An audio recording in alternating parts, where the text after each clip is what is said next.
తిరుమల తిరుపతి దేవస్థానం chairman అట్లాగే TV5 chairman అయినటువంటి BV Naidu గారికి సంబంధించి ఉదయం మనం ఒక వీడియో పోస్ట్ చేసాం. ఆయన ఒక మహిళతో ఉన్నటువంటి వీడియోస్ వైరల్ అవుతున్నాయి.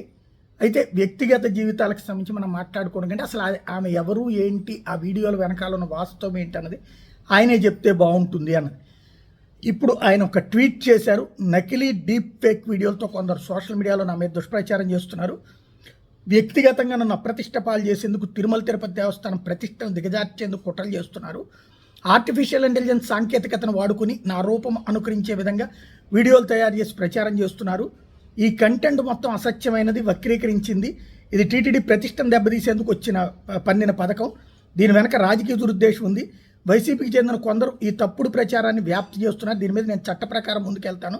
నా మీద సోషల్ మీడియాలో సాగుతున్న దుష్ప్రచారం వెనక ఉన్న కుట్రను తేల్చాలని సైబర్ క్రైమ్ పోలీసులకు ఫిర్యాదు చేశాను.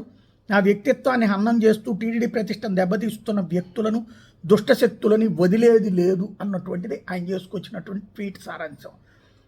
ఇక్కడ ఇప్పుడు ప్రస్తుతానికైతే ఆర్టిఫిషియల్ ఇంటెలిజెన్స్ అనే పదం వచ్చింది. ఇంతకుముందు పృథ్వీరాజ్ అప్పుడు తిరుమల తిరుపతి దేవస్థానం సంబంధించి SVBC ఛానల్కి హెడ్గా ఉన్నటువంటి ఆయన మీద ఇట్లాంటి ఆరోపణ వచ్చింది. అప్పుడు ఒక ఫోన్ వాయిస్ మాత్రమే, ఒక అమ్మాయి అతనితో మాట్లాడుతున్నట్టు, ఆ అమ్మాయిని వెనక నుండి నేను ఏదో చెయ్యాలన్నట్టు అతను మాట్లాడినటువంటిది. దాని మీద ఆయన రాజీనామా చేస్తే ఆ రాజీనామాని ప్రభుత్వం ఆమోదించింది. విచారణ చేయమంటే విజిలెన్స్కి కంప్లైంట్ చేస్తే తర్వాతన ఆ ప్రభుత్వం పట్టించుకోలేదు, వాళ్ళు పట్టించుకోలేదు. ఆ ముద్ర అలాగే ఉండి అలాగే బయటికి వెళ్ళి ఆ తర్వాతన అతను కాస్త జనసేనలోకి చేరాడు.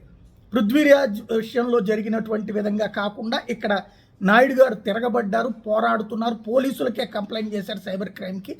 ఏం జరుగుతుందో చూడాలి. అసలు అది డీప్ ఫేకా లేకపోతే ఏమన్నా మార్పింగ్ అనడానికి లేదు. ఫోటోలు అయితే మార్పింగ్ అంటారు, వీడియోకి అట్లా కుదరదు. ఆర్టిఫిషియల్ ఇంటెలిజెన్స్తో అట్లా చేశారా లేదా అన్నటువంటిది సైబర్ క్రైమ్ పోలీసులు తేల్చాలి. అయితే తెలంగాణ పోలీసా ఆంధ్ర పోలీసా అంటే ఆంధ్ర పోలీసులతోనే తేల్చే ప్రయత్నం చేస్తారనుకుంటా. ఏం జరుగుతుందో చూడాలి.